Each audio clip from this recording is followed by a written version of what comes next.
Taiwan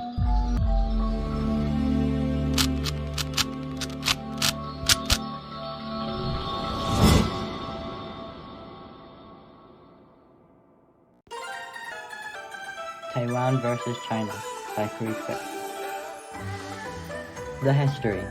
The history of Taiwan can be explained by going back to the Qing dynasty, which encompassed China, Taiwan, and Mongolia at the time of the First Sino-Japanese War, which involved the Japanese Empire and the Qing dynasty in 1894. This war was primarily fought in Korea and Taiwan. The war was won just a year later with a clear victory from the Japanese side, and Taiwan changed hands and became annexed to the Japanese Empire.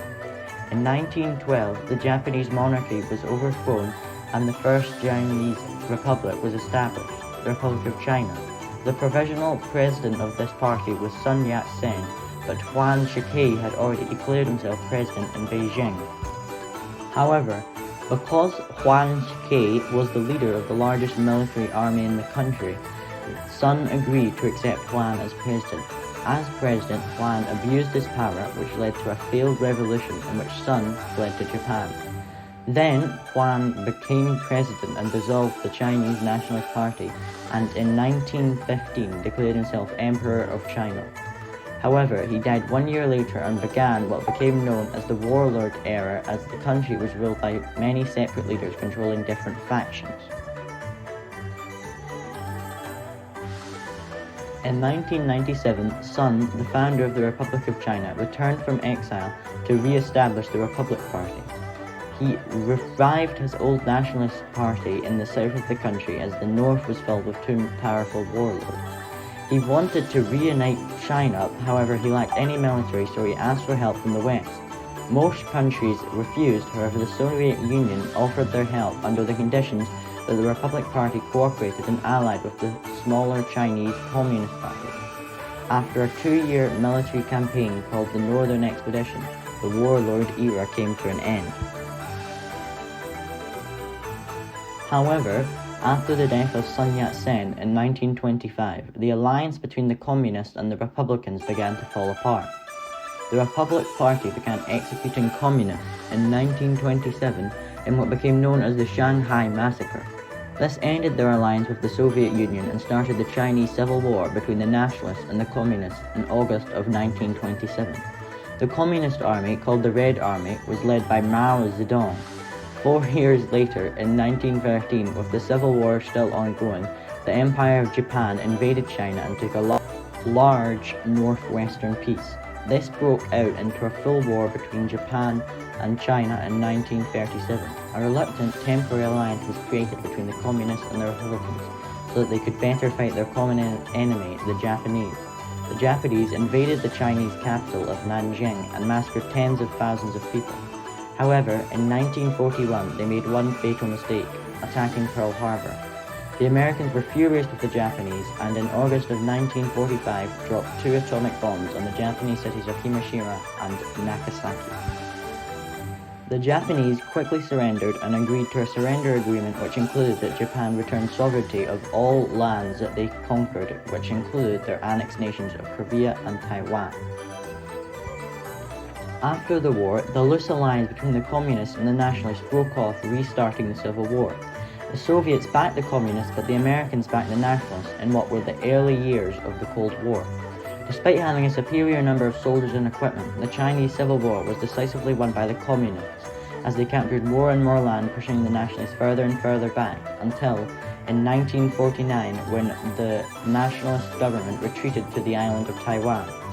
This ended the Civil War, however no peace treaty was signed. The Communist Party declared themselves the People's Republic of China later that year. Meanwhile, the internationally recognized government of China was exiled to the island of Taiwan. Over the next few decades, international recognition began to shift from the Republic of China to the People's Republic of China, and in 1971, the UN officially recognized the People's Republic of China as the legitimate government of China. Despite voting against the People's Republic of China, the USA broke all ties with the ROC, Republic of China. Taiwan's view. Taiwan's view of this crisis is that they are not part of China, but instead are China. Taiwan's official name is the Republic of China, whereas China's real name is the People's Republic of China. However, Taiwan and China did create an agreement called the 1992 Consensus, in which they agreed that there is only one China and that Taiwan is part of China. Before the 1990s, Taiwan had only one party. However, in 1996, Taiwan had its first presidential election with the same government in power. This changed in the year 2000 when the Democratic Progressive Party, DPP, were elected into government and today are the more dominant party after winning the 2016 election. The DPP do not agree with the One China policy, reject the 1992 Consensus, and do not support Chinese unification, and strongly encourage the idea of a Taiwanese identity. The DPP believe that Taiwan is its own independent country, however very little countries recognize it as so. Taiwan does, however, have its own government, their own president, their own jurisdiction over the whole of Taiwan, their own military, their own passports, and even take part in sporting events such as the Olympics and the FIFA World Cup under the deliberately ambiguous pseudonym of Chinese Taipei. China's view. The PRC firmly believe in Taiwan as being part of China and say that Taiwan is an inseparable part of Chinese territory since antiquity, and are threatened to unify China and Taiwan by force if necessary. Overview.